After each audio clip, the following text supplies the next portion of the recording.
Our approach toward preservation as designers is extremely important as a message for either the visitor, the region, or the world at large. I am Nicolas Fayyad. My name is Rayyane Tabet. My name is Chris Blust. I am one of the 3 winners of the 2025 AlMusalla architectural competition.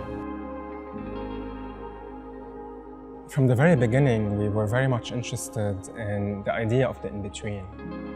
The in-between being a threshold, a buffer space that could exist between 2 membranes.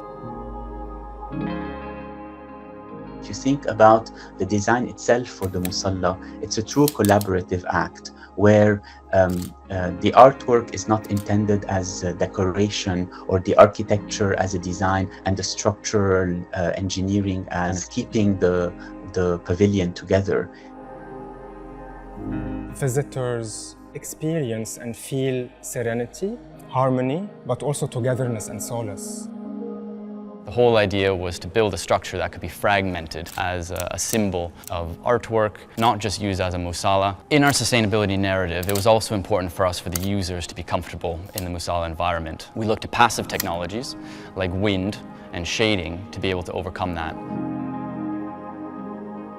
With the musalla, what we're trying to convey is really the idea of a continued preservation practice. And what I mean by preservation is to preserve a skill set, to preserve an act of making, and to incorporate innovation in that preservation process.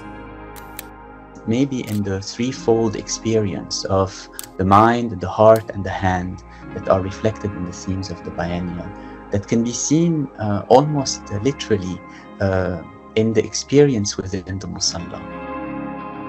The Musalla was a true collaboration between all parties. Our hope in this design for the Musalla is to really focus on indigenous craft and material. We imagine the afterlife of AlMusalla as a fragmentation of the structure itself, and to think that it can be taken apart in smaller pieces throughout the old quarters of Al-Balad in Jeddah.